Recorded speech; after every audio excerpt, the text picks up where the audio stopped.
ದೇವರ ನಾಮಕ್ಕೆ ಸ್ತೋತ್ರವಾಗಲಿ.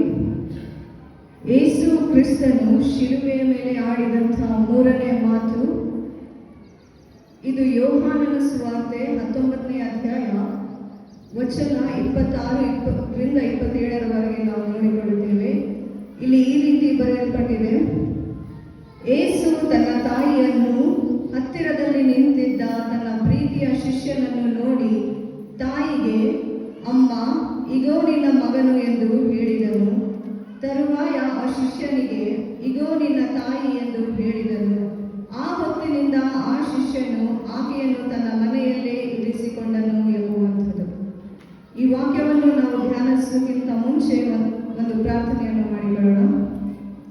ಸರ್ವಶಕ್ತನಾದ ನಮ್ಮ ತಂದೆಯಾದ ದೇವರೇ ಸ್ವಾಮಿ, ಈ ದಿನಕ್ಕಾಗಿ ನಿನಗೆ ಸ್ತೋತ್ರ. ಕರ್ತನೇ, ಈ ಮೂರನೇ ಶಿಲುಬೆಯ ಮೇಲೆ ಯೇಸು ಕ್ರಿಸ್ತನು ಆಡಿದಂಥ ಈ ಮೂರನೇ ಮಾತನ್ನು ನಾವು ಧ್ಯಾನಿಸುವಂತೆ ನಮ್ಮ ಹೃದಯದ ಧ್ಯಾನವು ಅದು ನಿನಗೆ ಸಮರ್ಪಕವಾಗಿರಲಿ. ಕರ್ತನೇ, ಮಾತನಾಡುವವಳು ನಾನಾಗದೆ ನೀನೇ ನಿನ್ನ ಜನರೊಂದಿಗೆ, ನಿನ್ನ ಮಕ್ಕಳೊಂದಿಗೆ ಮಾತನಾಡು ಎಂಬುದಾಗಿ ನಿನ್ನನ್ನು ಕೇಳಿಕೊಳ್ಳುತ್ತೇನೆ. ನಿನ್ನ ಪರಿಶುದ್ಧಾತ್ಮನಿಂದ ನನ್ನನ್ನು ಆವರಿಸಿಕೊಂಡು ನನ್ನ ಮೂಲಕ ನೀನು ಮಾತನಾಡು ಎಂಬುದಾಗಿ ನಿನ್ನಲ್ಲಿ ಬೇಡಿಕೊಳ್ಳುತ್ತೇನೆ ತಂದೆಯೇ, ಆಮೆನ್. ಈ ವಾಕ್ಯದಲ್ಲಿ ನಾವು ನೋಡುತ್ತೇವೆ, ಇಲ್ಲಿ 3 ಜನರ ಕುರಿತು ಬರೆದಿದೆ. ಮೊದಲು ಯೇಸು ಕ್ರಿಸ್ತನ ತಾಯಿ, ಎರಡನೇದಾಗಿ ಯೇಸು ಕ್ರಿಸ್ತನ ಪ್ರೀತಿಯ ಶಿಷ್ಯ, ಮೂರನೇ ವ್ಯಕ್ತಿ ಅಂದರೆ ಯೇಸು ಕ್ರಿಸ್ತನು. ಇದೇ ಅಧ್ಯಾಯದ 25ನೇ ವಚನ ನಾವು ನೋಡುವುದಾದರೆ, ಯೇಸುವಿನ ಶಿಲುಬೆಯ ಬಳಿಯಲ್ಲಿ ಆತನ ತಾಯಿಯು, ಆತನ ತಾಯಿಯ ತಂಗಿಯು, ಕ್ಲೋಪನ ಹೆಂಡತಿಯಾದ ಮರಿಯಳು, ಮಗ್ದಲದ ಮರಿಯಳು ನಿಂತಿದ್ದರು. ಯೇಸುವಿನ ಶಿಲುಬೆಯ ಬಳಿ ಯೇಸುವಿನ ತಾಯಿ, ಆತನ ತಂಗಿ ಮತ್ತು ಇನ್ನು 2 ಮರಿಯಳು ಅಲ್ಲಿ ನಿಂತಿರುವುದನ್ನು ನಾವು ನೋಡುತ್ತೇವೆ. ಆದರೆ ಯೇಸು ಕ್ರಿಸ್ತನು ಶಿಲುಬೆಯ ಮೇಲೆ ಆತನ ತಾಯಿಗೆ ಮತ್ತು ಆತನ ಪ್ರೀತಿಯ ಶಿಷ್ಯನಿಗೆ ಒಂದು ಮಾತನ್ನು ಹೇಳುವುದನ್ನು ನಾವು ನೋಡುತ್ತಾ ಇದ್ದೇವೆ. ಮೊದಲನೇ ವ್ಯಕ್ತಿ ನಾನು ಹೇಳಿದೆ ಯಾರಂದ್ರೆ ಯೇಸು ಕ್ರಿಸ್ತನ ತಾಯಿ. ಯೇಸು ಕ್ರಿಸ್ತನ ತಾಯಿಯ ಕುರಿತು ನಾವು ನೋಡುವುದಾದರೆ, ಯಾರೇ ತಾಯಿ ಆಗಿರಬಹುದು, ಅವರ ಮಕ್ಕಳನ್ನು ಹೊಡೆದ್ರೆ ಅಥವಾ ಜನರು ಅವರನ್ನು ನಿಂದಿಸಿದರೆ, ಬೈದರೆ ಅಥವಾ ಅವರಿಗೆ ಅವಮಾನ ಮಾಡಿದರೆ ಆ ತಾಯಿಯ ಹೃದಯ ಹೇಗೆ ಇರುತ್ತದೆ ಎಂಬುದಾಗಿ ಆ ತಾಯಿಗೆ ಗೊತ್ತು. ಯಾರಾದರೂ ನಮ್ಮ ಮಕ್ಕಳಿಗೆ ಬೈದರೆ ನಮಗೆ ಎಷ್ಟು ಸಿಟ್ಟು ಬರುತ್ತೆ. ನನ್ನ ಮಕ್ಕಳಿಗೆ ಅದು ಅವರು ಹೆಂಗ್ ಬೈತಾರೆ ಎಂಬುದಾಗಿ ನಾವು ಅವ್ರ ಮೇಲೆ ಕೋಪ ಮಾಡಿಕೊಳ್ತೇವೆ.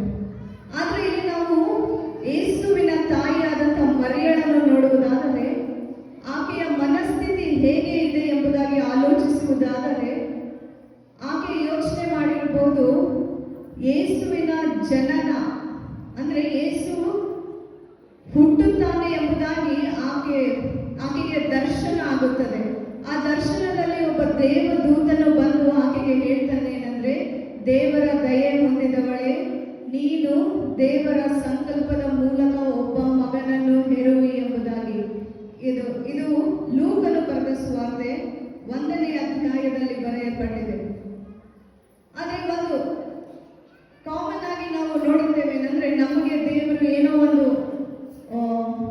ಪ್ರಾಮಿಸ್ ಅಥವಾ ವಾಗ್ದಾನ, ದೇವರು ದರ್ಶನದಲ್ಲಿ ನಮಗೆ ಏನೋ ಒಂದು ಮಾತನ್ನು ಆತನು ಕೊಟ್ಟಿದ್ದರೆ ನಾವೇನ್ ಮಾಡ್ತೇವೆ, ಆ ವಾಗ್ದಾನದ ಒಳ್ಳೆಯ ಭಾಗವನ್ನು ಹಿಡ್ಕೊಳ್ತೇವೆ. ಆದ್ರೆ ದೇವರು ನಮ್ಮಲ್ಲಿ ಏನೋ ಒಂದು ಸರಿ ಮಾಡಿಕೋ ಎಂಬುದಾಗಿ ಹೇಳಿದ್ರೆ ಅದನ್ನು ಬಿಟ್ಟು ಬಿಡುತ್ತೇವೆ. ಜನರು, ನಾವು ನಮ್ಮ ಮನುಷ್ಯನ ಆಲೋಚನೆ ಹೇಗಿರ್ತದೆ ಅಂದ್ರೆ, ದೇವರು ನಿಮ್ಮನ್ನು ಆಶೀರ್ವದಿಸುತ್ತಾನೆ ಎಂಬುದಾಗಿ ನಾನು ಹೇಳಿದ್ರೆ ನಾವು ಅದನ್ನೇ ನಂಬುತ್ತೇವೆ. ದೇವರು ನೀನು ಇಂಥ ತಪ್ಪು ಮಾಡಿದ್ದಿ, ಅದರಿಂದ ಹಿಂದಕ್ಕೆ ತಿರುಗು ಎಂಬುದಾಗಿ ನಿನಗೆ ಎಚ್ಚರಿಕೆ ಮಾತು ಕೊಡ್ತಾ ಇದ್ದಾರೆ ಎಂಬುದಾಗಿ ಹೇಳಿದ್ರೆ ನಾವು ಏನೇನೋ ಹೇಳ್ತಾರೆ ಇವರು ಅಂತ ಎಂಬುದಾಗಿ ನಾವು ಕೇಳುವುದಿಲ್ಲ. ಅದೇ ರೀತಿ ಮರಿಯಳು ಸಹ ಯೋಚನೆ ಮಾಡಿರ್ಬೋದು.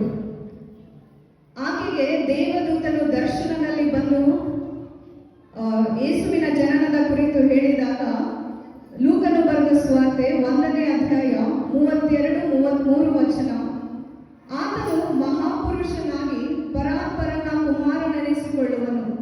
ಇದಲ್ಲದೆ ದೇವರಾಗಿರುವ ಕರ್ತನು ಆತನ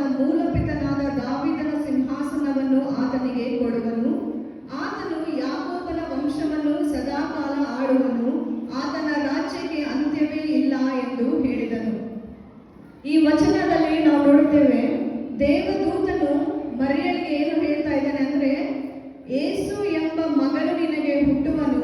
ಆ ಯೇಸು ಹೇಗೆ ಇರ್ತಾನೆ ಎಂಬುದಾಗಿ ಹೇಳ್ತಾನೆ. ಏನಂದ್ರೆ, ಮಹಾಪುರುಷನಾಗಿ, ಪರಾತ್ಪರನ ಕುಮಾರನಾಗಿ,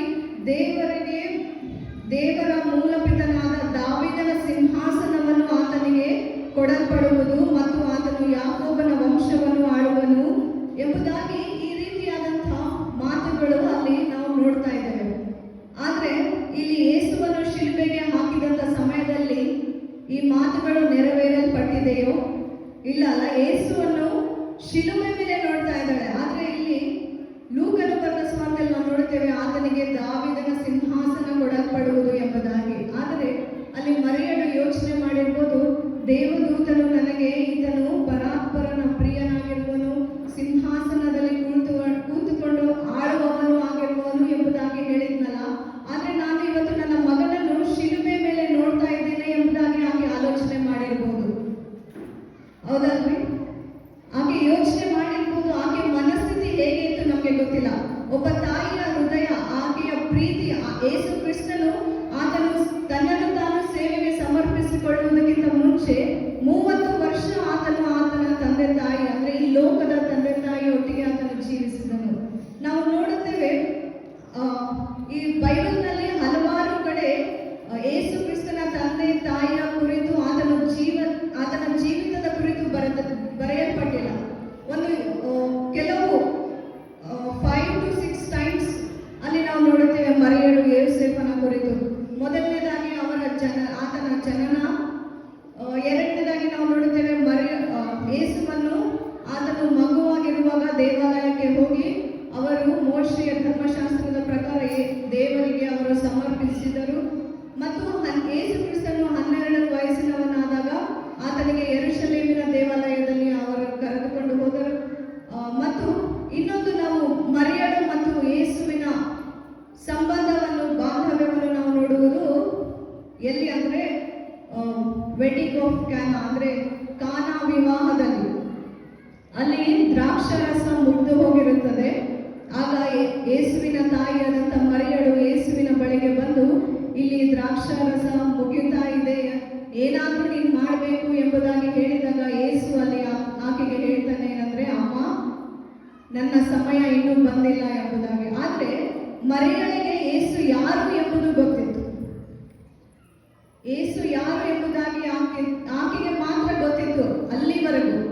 ಅಲ್ಲಿ ಯೇಸು ಕ್ರಿಸ್ತನು ಏನ್ ಮಾಡ್ತಾನೆ, ಆತನ ತಾಯಿ ಹೇಳಿದ ಮಾತು ನೆರವೇರಿಸ್ತಾನೆ. ಏನಂದ್ರೆ ಒಂದು ಅದ್ಭುತ ಕಾರ್ಯ ಮಾಡ್ತಾನೆ. ಏನಂದ್ರೆ ನೀರನ್ನು ದ್ರಾಕ್ಷಾರಸವಾಗಿ ಅದನ್ನು ಮಾರ್ಪಡಿಸ್ತಾನೆ.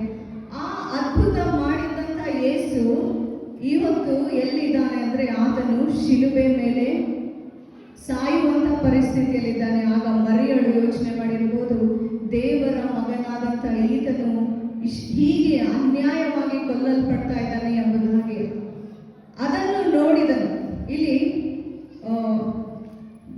26ನೇ ವಚನ, ಯೋಹಾನನ ಸುವಾರ್ತೆ 19:26ರಲ್ಲಿ ನಾವು ನೋಡುತ್ತೇವೆ, ಯೇಸು ತನ್ನ ತಾಯಿಯನ್ನು ಹತ್ತಿರದಲ್ಲಿ ನಿಂತಿದ್ದ ತನ್ನ ಪ್ರೀತಿಯ ಶಿಷ್ಯನನ್ನು ಆತನೇನ್ ಮಾಡಿದನು, ನೋಡಿದನು.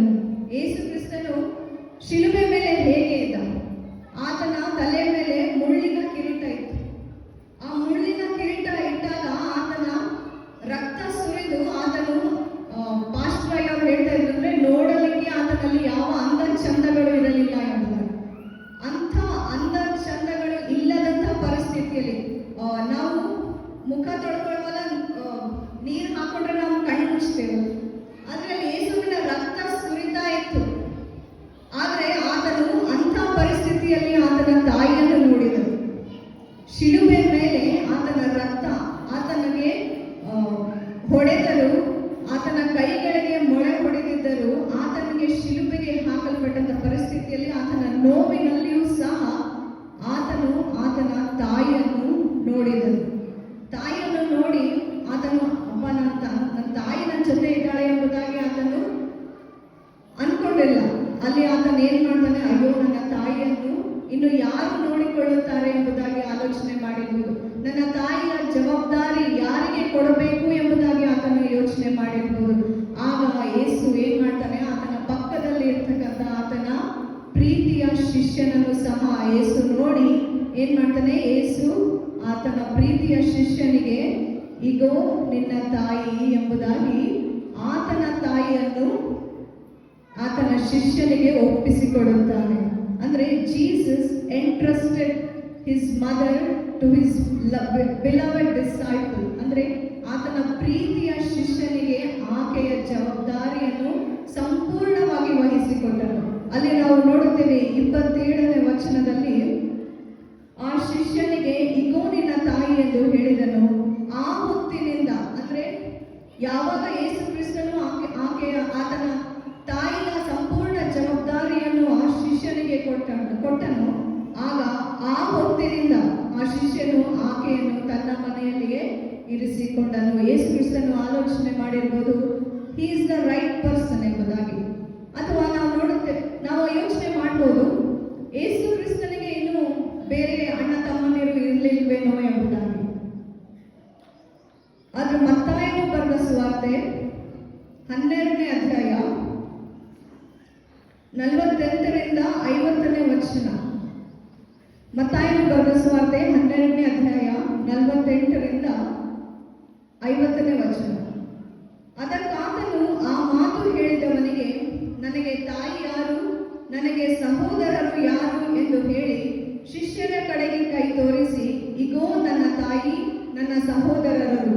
ಪರಲೋಕದಲ್ಲಿರುವ ನನ್ನ ತಂದೆಯ ಚಿತ್ತದಂತೆ ನಡೆಯುವವನೇ ನನಗೆ ಅಮ್ಮನೂ ತಂಗಿಯೂ ತಾಯಿಯೂ ಆಗಬೇಕು ಅಂದನು.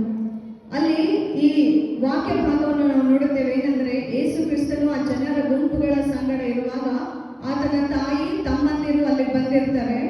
ಅಲ್ಲಿ ಇರ್ತಕ್ಕಂಥ ಜನರು ಆತನಿಗೆ ಹೇಳ್ತಾರೆ ಏನಂದ್ರೆ, ನಿನ್ನ ತಾಯಿ ನಿನ್ನ ತಮ್ಮಂದಿರು ನಿನಗೋಸ್ಕರ ಕಾಯ್ತಾ ಇದ್ದಾರೆ ಎಂಬುದಾಗಿ. ಆದ್ರೆ ಯೇಸು ಹೇಳ್ತಾರೆ ಏನಂದ್ರೆ, ದೇವರ ಚಿತ್ತವನ್ನು ಮಾಡುವವನೇ ನನ್ನ ತಮ್ಮನು ತಂಗಿಯೂ ತಾಯಿಯೂ ಆಗಿದ್ದಾರೆ ಎಂಬುದಾಗಿ. ಅದಕ್ಕೆ ಇನ್ನೊಂದು ವಚನ ನಾವು ನೋಡುತ್ತೇವೆ, ಯೋಹಾನನ ಸುವಾರ್ತೆ 7ನೇ ಅಧ್ಯಾಯ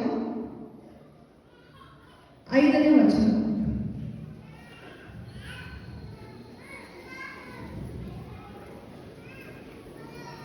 ಯೋಹಾನನ ಸುವಾರ್ತೆ 7ನೇ ಅಧ್ಯಾಯ 5ನೇ ವಚನ.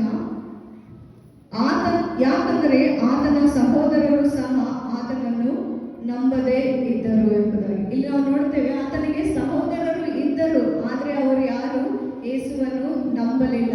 ಯೇಸು ಕ್ರಿಸ್ತನು ರಕ್ಷಕನು, ಲೋಕದ ಪಾಪವನ್ನು ಹೊತ್ತಿಕೊಂಡು ಹೋಗುವ ರಕ್ಷಕನು, ಆತನು ದೇವರ ಕುಮಾರನು ಎಂಬುದಾಗಿ ಅವರು ಯಾರು ನಂಬಲಿಲ್ಲ. ಯಾಕಂದ್ರೆ ಅವರು ಆತನ ಜೊತೆ ಆಟ ಆಡಿದ್ದವರು ಅಥವಾ ಆತನ ಜೊತೆ ಒಂದೇ ಮನೆಯಲ್ಲಿ ಇದ್ದವರು ಆಗಿದ್ದ ಕಾರಣ ಅವರು ಈತನೇನು ದೇವರು ಎಂಬುದಾಗಿ ನಂಬಿರಲಿಕ್ಕಿಲ್ಲ ಮೋಸ್ಟ್ಲಿ. ಆದ್ರೆ ಅವರು ಯಾರು ಯೇಸುವನ ಶಿಲುಬೆಯ ಬಳಿ ಇರಲಿಲ್ಲ, ಯಾಕಂದ್ರೆ ಅವರು ಯೇಸುವಿನಲ್ಲಿ ನಂಬಿಕೆ ಇಟ್ಟಿರಲಿಲ್ಲ. ಆದರೆ ಯೇಸುವಿನ ಪ್ರೀತಿಯ ಶಿಷ್ಯ ಆತನು ಆ ಶಿಲುಬೆಯ ಬಳಿಯಲ್ಲಿ ಇದ್ದಾಗ ಯೇಸು ಹೇಳ್ತಾನೆ ಏನಂದ್ರೆ, ದೇವರ ಚಿತ್ತವನ್ನು ಮಾಡುವವನೇ ನನ್ನ ಸಹೋದರನು ಎಂಬುದಾಗಿ ಹೇಳಿ ಆತನ ತಾಯಿಯ ಜವಾಬ್ದಾರಿಯನ್ನು ಆ ಶಿಷ್ಯನಿಗೆ ಒಪ್ಪಿಸಿಕೊಟ್ಟನು. ಆ ಶಿಷ್ಯನು ಸಹ ಇಮಿಡಿಯೇಟ್ಲಿ ಆತನು ಆ ಹೊತ್ತಿನಿಂದ ಆತನ ತಾಯಿಯನ್ನು ತನ್ನ ಮನೆಯಲ್ಲಿಯೇ ಇರಿಸಿಕೊಂಡನು ಎಂಬುದಾಗಿ ನಾವು ನೋಡುತ್ತೇವೆ. ಆದ್ದರಿಂದ ನಾವು ಸಹ ಈ ಲೋಕದಲ್ಲಿ ರೋಮಪುರದವರ ಪತ್ರಿಕೆಯಲ್ಲಿ ಹೇಳುತ್ತದೆ ಏನಂದ್ರೆ, ಯೇಸು ಕ್ರಿಸ್ತನು ಯಾರಾಗಿದ್ದಾನೆ, ಆತನು ಮೊದಲನೇ ಮಗ, ಅಂದ್ರೆ ಚೊಚ್ಚಲು ಮಗ, ದೇವರಿಗೆ ಚೊಚ್ಚಲು ಮಗ ಆಗಿದ್ದಾನೆ. ಆತನ ರಕ್ತದ ಮೂಲಕ ಆತನ ಹೆಸರಿನಲ್ಲಿ ನಂಬಿಕೆ ಇಟ್ಟವರಿಗೆ ರಕ್ಷಣೆ. ಆ ರಕ್ಷಣೆಯನ್ನು ನಾವು ಅಂಗೀಕರಿಸಿದ ನಾವು ಯೇಸು ಕ್ರಿಸ್ತನ ತಮ್ಮ ತಂಗಿಯರು ತಾಯಿಯರು ಆಗಿದ್ದೇವೆ ಎಂಬುದಾಗಿ ರೋಮಾಪುರದವರ ಪತ್ರಿಕೆಯಲ್ಲಿ ನಾವು ನೋಡುತ್ತೇವೆ. ಯೇಸು ಕ್ರಿಸ್ತನು ಆ ರಕ್ತದ ಕ್ರಯವನ್ನು ಆತನು ಶಿಲುಬೆಯ ಮೇಲೆ ಕಟ್ಟಿದನು. ಆದ್ದರಿಂದ ನಾವು ಕ್ರಯಕ್ಕೆ ಕೊಳ್ಳಲ್ಪಟ್ಟ ಜನಾಂಗದವರಾಗಿ ದೇವರ ಮಕ್ಕಳಾಗಿ ನಮ್ಮನ್ನು ನೇಮಕ ಮಾಡಿದ್ದಾನೆ. ಆದ್ದರಿಂದ ಇಲ್ಲಿ ನಾವು ಮರಿಯಳ ಮನಸ್ಥಿತಿಯನ್ನು ನಾವು ನೋಡಬಹುದು. ಆ ಶಿಷ್ಯನ ಮನಸ್ಥಿತಿಯನ್ನು ನಾವು ನೋಡುವುದಾದರೆ, ಯೇಸು ಅವರ ಇಬ್ಬರ ಜೀವಿತವನ್ನು ಆತನು ನೋಡಿದನು.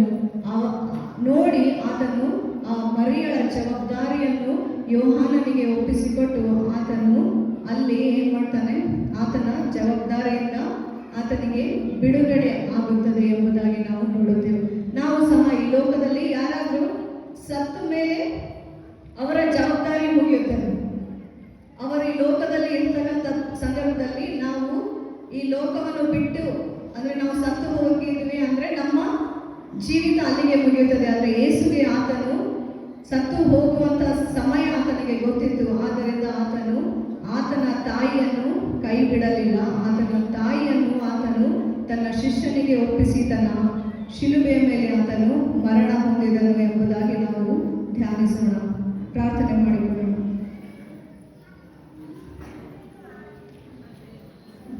ನಮ್ಮ ಕರ್ತನಾದ ದೇವರೇ, ಹೌದು ಸ್ವಾಮಿ, ನೀನು ಶಿಲುಬೆಯ ಮೇಲೆ ಚಡಿಯಲ್ಪಟ್ಟು